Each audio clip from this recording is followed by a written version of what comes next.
하나님 말씀은 구약성경 창세기 49장 5절에서 7절까지입니다. 우리 같이 한 목소리로 함께 읽겠습니다. 시므온과 레위는 형제요, 그들의 칼은 폭력의 도구로다. 내 호나 그들의 모의에 상관하지 말지어다. 내 영광과 그들의 집회에 참여하지 말지어다.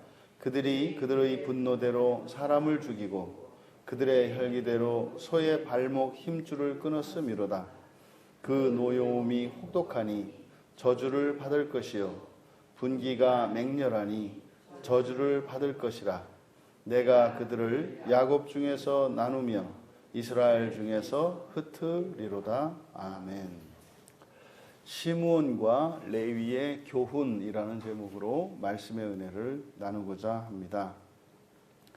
시므온과 레위, 루벤과 마찬가지로 둘 다 레아의 아들들이죠. 친형제입니다. 근데 굳이 시므온과 레위를 묶어서 이제 형제라고 한 것은 이 둘만이 레아의 아들들이기 때문은 아닌 거죠. 그러니까 단순히 이 둘을 형제로 묶은 것은 한 어머니의 친형제들이다라는 것은 물론이고 그것 외에 특별한 의미를 부여하기 위한 것입니다. 그들의 형제됨의 그 내용이 바로 뒤에 있는 내용인데, 그들의 칼은 폭력의 도구로다. 그러니까 여기서 이들을 형제로 묶은 것은 바로 창세기 34장에 있었던 여동생 디나의 사건에서 그들이 보였던 그 잔인한 복수에 기인하는 것으로 보여집니다. 그러니까 이 시므온과 레위가 가지고 있는 공통점, 한 어머니의 형제라고 하는 것 외에 이들이 가지고 있는 그 아주 극심한 복수심입니다. 그러니까 그 점에서 닮았다는 거죠. 이에 대해서 내 호나 그들의 모의에 상관하지 마라. 내 영광아 그들의 집회에 참여하지 마라. 여기서 이 혼이라고 번역된 푸시케, 이 푸시케는 생명으로 번역할 수 있고, 또 이제 살아있는 사람의 이런 정신작용 이런 것들을 나타낼 수 있습니다. 그래서 정신 또는 생명 이렇게 번역하는 것이 이 단어가 가지고 있는 의미를 좀 잘 드러낸다고 보여지는데, 이제 우리말 성경에서는 여러 가지로 이제 다양하게 번역되고 있어서 아직 이 단어의 개념이 정확하지 않은 단어입니다.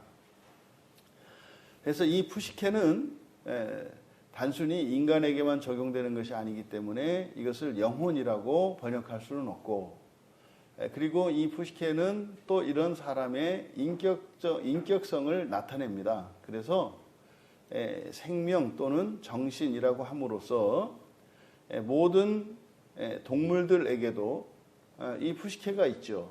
그래서 이제 여기서 이제 영혼육, 또 영혼과 육체 이렇게 이분설과 삼분설이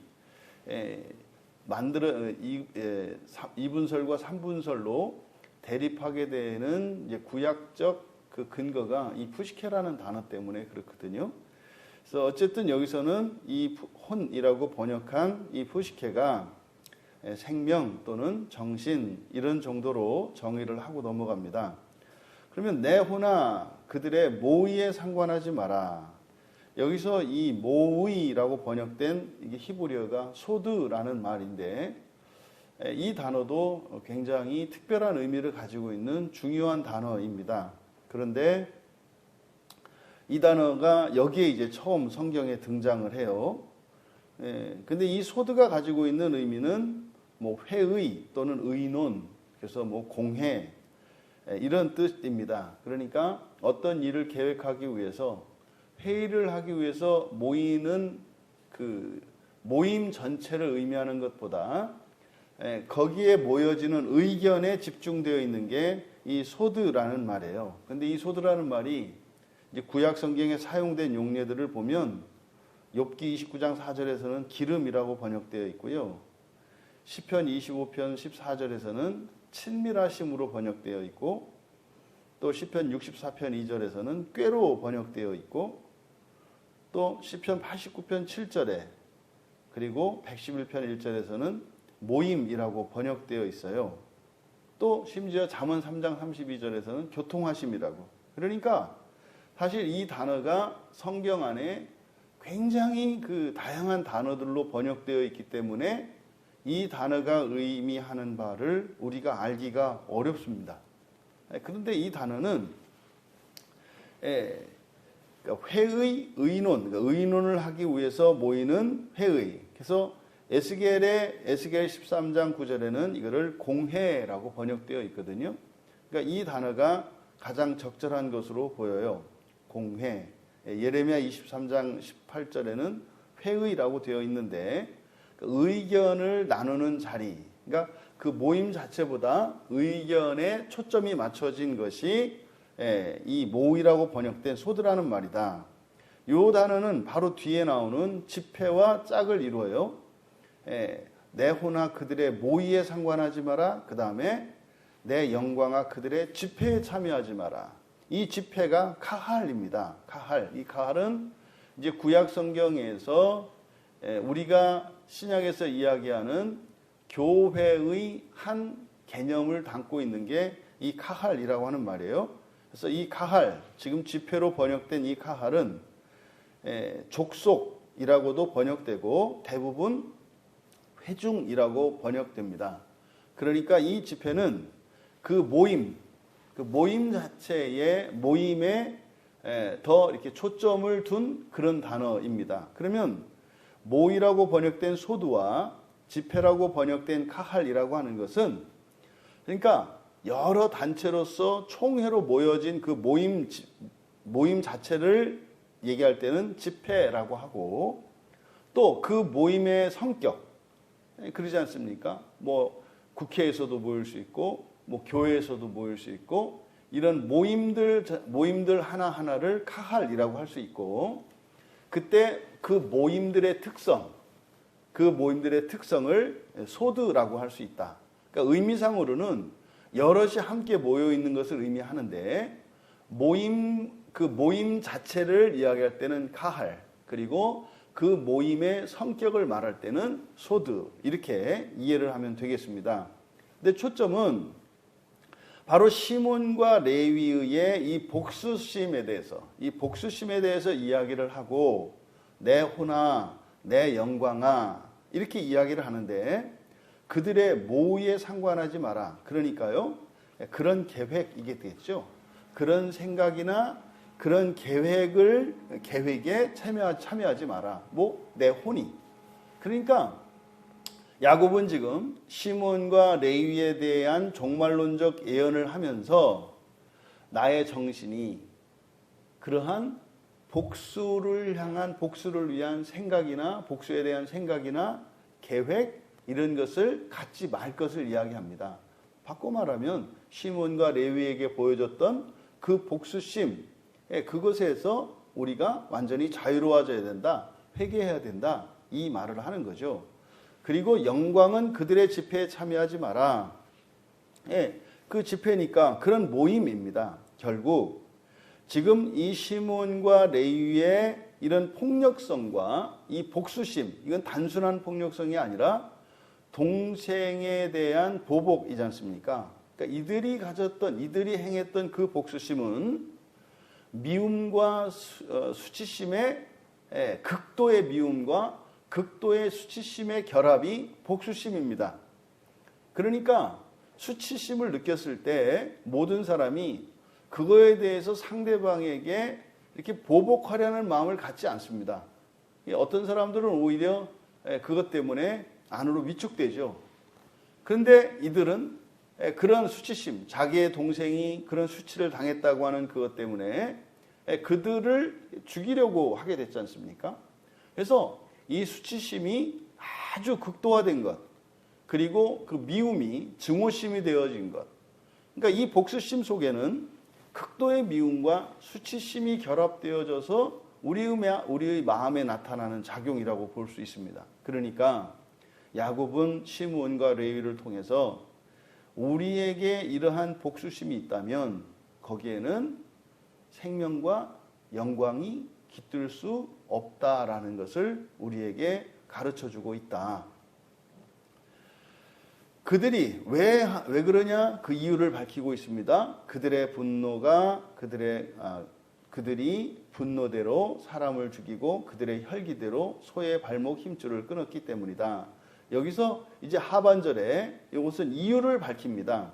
왜 여기에 나의 혼, 생명과 영광이 깃들지 못하는지 그 이유를 밝힌 거예요. 그래서 그들이 요 앞에는 왜냐하면이라는 접속사가 있어요. 그러니까 여기에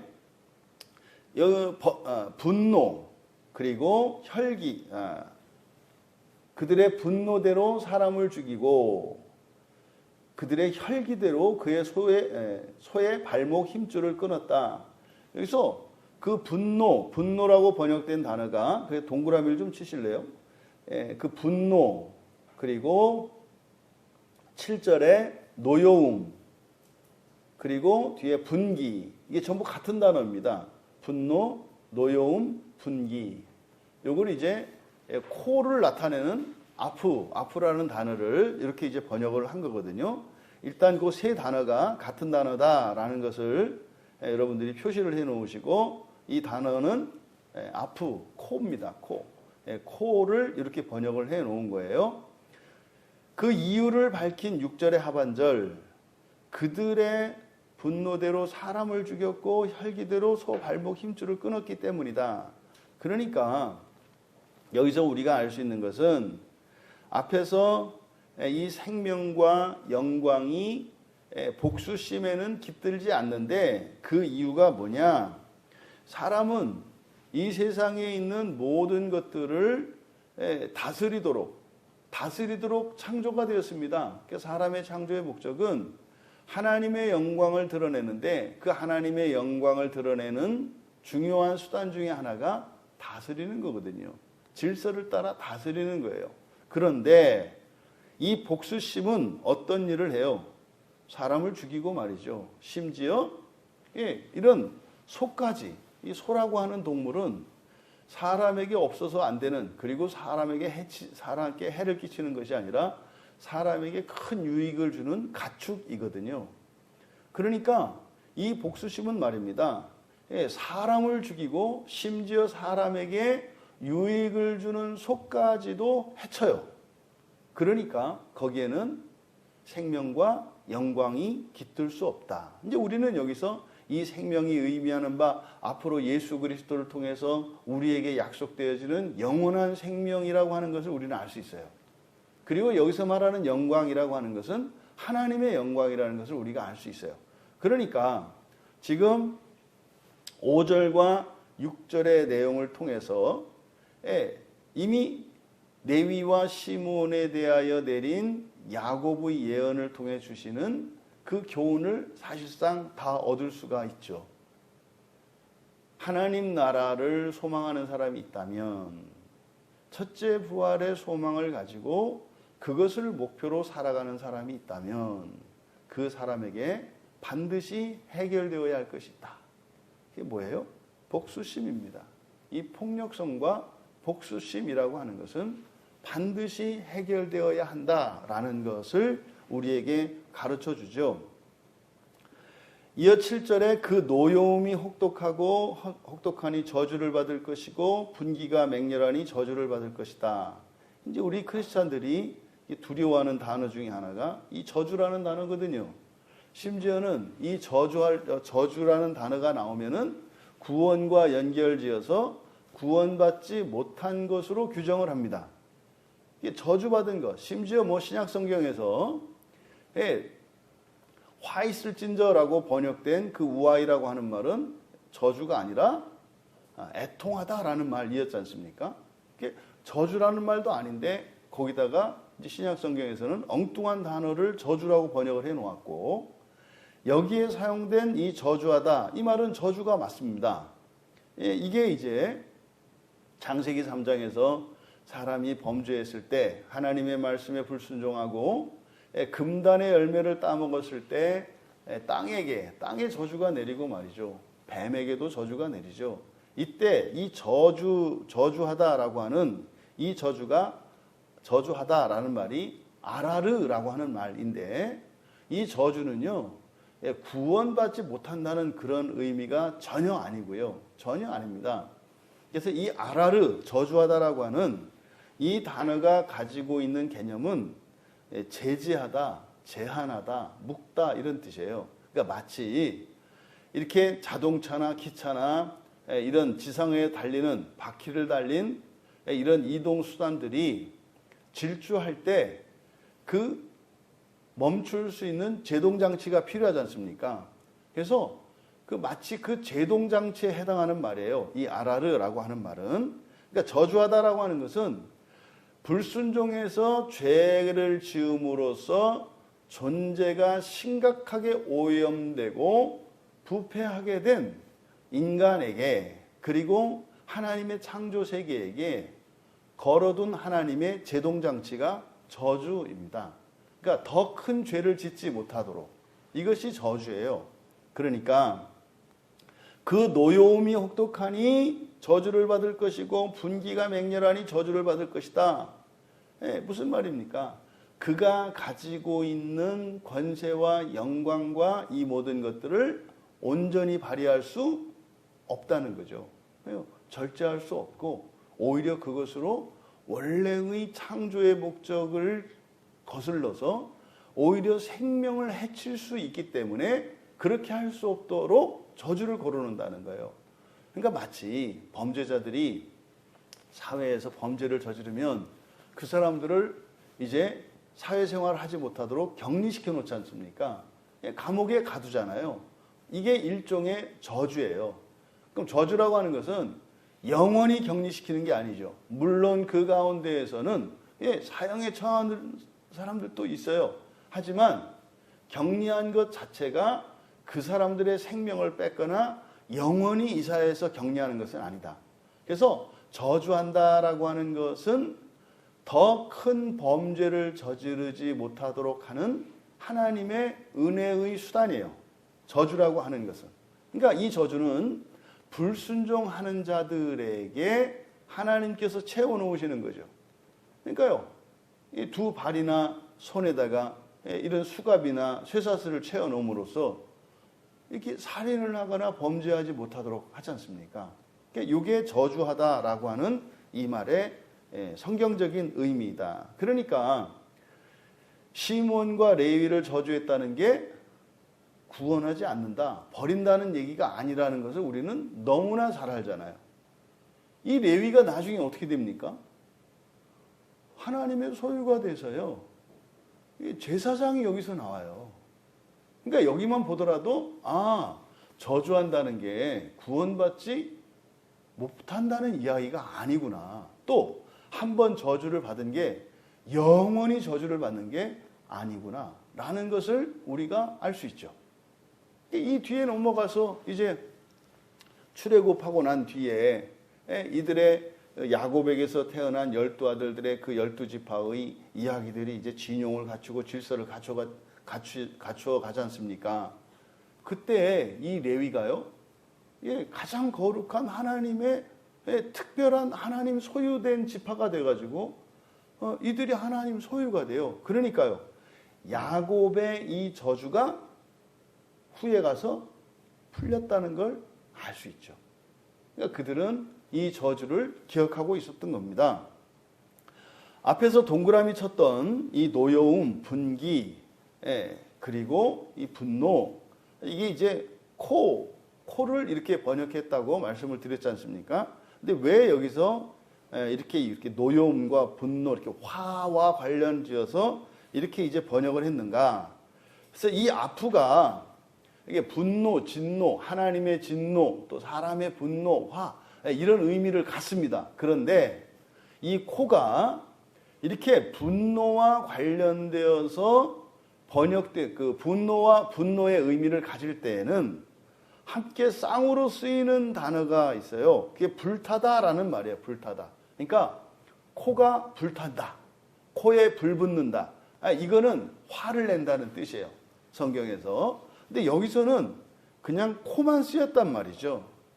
그러니까 여기서 그 분노와 노여움, 분기라고 하는 이것은 코이기 때문에 코가 의미하는 것은 이렇게 대유적인 의미로는 사람의 얼굴을 의미하기도 하고요. 사람의 얼굴.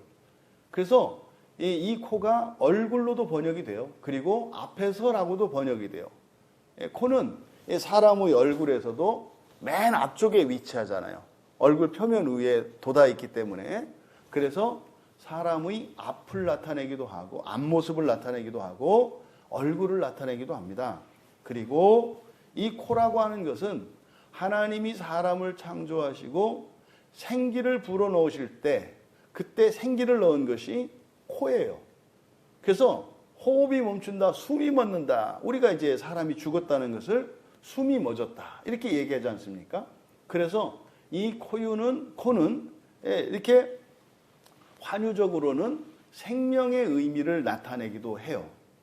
그러니까 여기서 그들이 분노대로 사람을 죽이고 6절에 분노대로 사람을 죽이고가 아니라 그들의 생명으로 사람을 죽이고 이런 의미인 거죠. 그래서 그 노여움이 혹독하니 그들이 가지고 있는 그 생명이 혹독하니 또 그들의 생명이 맹렬하니 그러니까 그들의 이 생명을 저주하여 억제시킨다는 의미인 거죠. 내가 그러니 그들을 야곱 중에서 나누며 이스라엘 중에서 흩으리로다. 여기서 흩으리로다, 흩다라고 하는 이 말이 푸츠라고 하는 말인데 이 푸츠는 하나님께서 범죄한 이스라엘에게 내리는 징계 중에 하나예요. 그러니까 이 최초의 사건이 이 단어가 처음 나오는 것이 창세기 10장 18절이거든요. 이 가나안 자손은 저주를 받죠. 그래서 저주의 결과로 흩어져요. 그리고 바벨탑 사건, 창세기 11장에 나오는 바벨탑 사건에서 여호와께서 또 흩으시죠. 그러니까 신명기 4장 27절에서도 하나님께서는 하나님의 백성들이 범죄할 때 흩으세요. 그래서 앞에서 이야기했던 소드와 카할 이런 모의와 집회에서 흩어버리세요. 이거는 오늘날 교회 공동체가 하나님의 말씀에서 벗어나고 부패하고 타락하면 반드시 흩으세요. 그러니까 교회의 역사 속에 있었던 교회의 흥망성쇠가 이해가 되는 거죠. 교회가 그 모임 자체가 하나님의 말씀으로 본질을 잃어버리고 거룩함을 잃어버리게 되면 하나님께서 반드시 흩으십니다. 이게 지금까지 이 교회의 역사 속에서 유럽에서 영국에서 미국으로 그리고 한국으로 이렇게 돌아온 이 교회의 흥망성쇠사를 보면 구약에서 말씀하셨던 그 하나님의 말씀이 여전히 교회 안에서도 동일하게 적용되는구나 라고 하는 것을 우리가 확인할 수 있습니다. 우리가 바로 이미 이 시몬과 레위에게 내려진 이 종말에 대한 예언의 교훈을 우리가 배우지 못했기 때문에 그 말씀을 믿지 않았기 때문에 교회가 끊임없이 하나님의 은혜로 교회가 생겨나고 교회가 흥왕케 되어지지만 결국 그 교회들이 흩어지고 심지어 지금은 교회의 이 기독교의 가장 큰 대적이라고 할 수 있는 이슬람 문명이 교회의 터전 위에서 생겨났지 않습니까? 그러니까 저 무슬림은요, 우리의 이런 범죄의 사생아예요. 교회가 부패하고 타락했을 때 마치 시몬과 레위가 언약 백성으로서 생명을 살리고 생명을 번성시켜야 할 이 언약의 백성이 무자비한 살육을 감행했던 것처럼 마치 오늘날 이 무슬림들에게서 보여지는 폭력성과 이런 잔인함들은 시몬과 레위에게서 나타났던 그런 폭력성과 잔인함의 한 뿌리다라는 것을 우리가 알 수 있습니다. 그러면요, 저 무슬림도 반드시 흩으시겠죠. 어떤 식으로든지 하나님이 흩으실 거라는 것을 우리가 알 수 있습니다. 시몬과 레위에 대한 야곱의 예언에서 우리가 얻을 수 있는 교훈을 정리해 보면 복수심은 반드시 회개되어야 한다. 복수심은 반드시 회개되어야 한다. 우리가 이 세상을 살아갈 때 누군가로부터 해를 입었을 때 분명히 우리에게는 수치심이 생기고 우리에게는 미움이 생깁니다. 미운 감정이 생깁니다. 하지만 이 수치심과 미움이 이 우리의 마음 속에서 결합되어 시너지를 일으키면 이것이 복수심이 돼요. 근데 여러분, 절대로 이 두 가지가 합쳐져서 복수심이 되어서는 안 됩니다. 왜요? 거기에는 생명과 영광이 깃들지 못하기 때문입니다. 그 말은 무슨 말입니까? 이런 복수심을 가지고 있는 사람은 결단코 하나님 나라에 들어갈 수 없다는 교훈이에요. 그러니까 우리가 복수하지 말아야 되는 이유. 그래서 이제 후에 이게 가면은 민수기 35장에 가면 도피성 제도가 생기거든요. 그래서 자기 친족 가운데 누군가가 죽임을 당하면 그 친족들이 복수를 하지 않습니까? 그래서 복수하지 못하도록 도피성을 만들어 두셨는데 그 도피성을 만든 목적은 사실은 그 살인자들을 보호하기 위함이 아닌 거죠. 오히려 그 살인자들에 대해서 복수심을 가지고 보복하게 되는 행위로 말미암아 선의의 피해자가 생기지 않도록 하기 위한 것이었음을 여기에서 우리가 알 수 있습니다. 자칫 봐라, 성경에 살인자도 보호하지 않느냐, 이래서 사형제도를 폐지해야 된다. 그렇지 않아요. 그들을 성 안에, 도피성 안에 둔 것은 또 다른 선의의 살인자가 생겨서 또 그들이 언약 안에 있음에도 불구하고 그 복수심 때문에 주체할 수 없는 복수심으로 말미암아 그들에게 그들이 하나님 나라를 잃어버리지 않도록 하기 위한 하나님의 구원의 행동이라는 것을 알 수 있어요. 두 번째로 이 생명을 소중히 여겨야 한다는 겁니다. 생명을 소중히 여겨야 한다. 이것은 사람이나 동물이나 다 우리가 생명을 소중히 여겨야 돼요. 하지만 기독교에서 이야기하는 생명 존중 사상과 기독교 밖에서 세상 사람들이 말하는 생명 존중 사상은 크게 달라요. 그 크게 다른 것이 뭐냐면 질서 안에서입니다. 질서 안에서 생명은 존중되어야 하고 그 생명은 쓰여야 합니다. 그러니까 무조건 생명이 존중되는 것이 아니에요. 생명은 거룩한 생명을 위하여, 그리고 이 세상에, 이 땅에 있는 모든 생명은 사람을 위해서 존재합니다. 이것을 잊어서는 안 돼요. 그런데 사람은 또한 지상에 있는 모든 생명을 보호하고 잘 다스려야 할 책임과 의무가 있다는 것을 우리가 기억해야 합니다. 여러분, 우리의 교회가 이렇게 이 시몬과 레위가 겪었던 이러한 일들이 일어나지 않는 교회가 되어야 할 것입니다. 보십시오. 유럽에 있는 교회들이 어떻게 무너졌는가. 시몬과 레위가 했던 그런 잔인한 보복행위와 폭력성으로 인해서 교회가 멸망했습니다.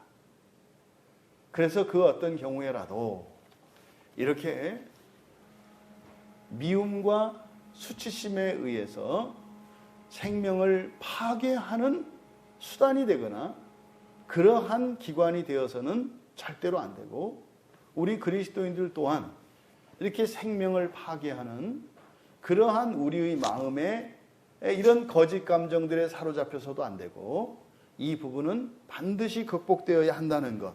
왜요? 하나님의 나라는 생명의 나라이고 연합하는 나라이기 때문에 그렇습니다. 시므온과 레위에 대한 예언을 통해서 우리들이 하나님 나라에 더욱 가까이 갈 수 있는 그런 영적인 교훈이 우리 모두에게 유익이 되시고, 우리의 삶 속에서 우리가 어떻게 살아가야 할 것인가를 분명히 알게 되는 시간이 되셨기를 주님의 이름으로 축원합니다. 존귀하신 하나님, 시므온과 레위에 대한 이 예언을 통해서 하나님 나라를 소망하는 자들이 갖추어야 할 덕목이 무엇이며 저희들이 추구해야 할 목적이 무엇인지 가르쳐 주셨습니다. 하나님, 그 하나님 나라를 위하여 살고자 하는 저희들에게 지금껏 저희들 마음속에 도사리고 있었던 이 모든 복수심들을 내려놓고 하나님께서 주시는 사랑으로 승화시켜 주셔서 하나님 나라에 들어가기에 조금도 부족함이 없는 저희들 모두가 되게 하옵소서. 그래서 이 땅의 교회가 분열되거나 흩어지지 아니하고 주님 오시는 날까지 영원할 수 있도록 은혜를 더하여 주시옵소서. 감사하며 예수님의 이름으로 기도하옵나이다.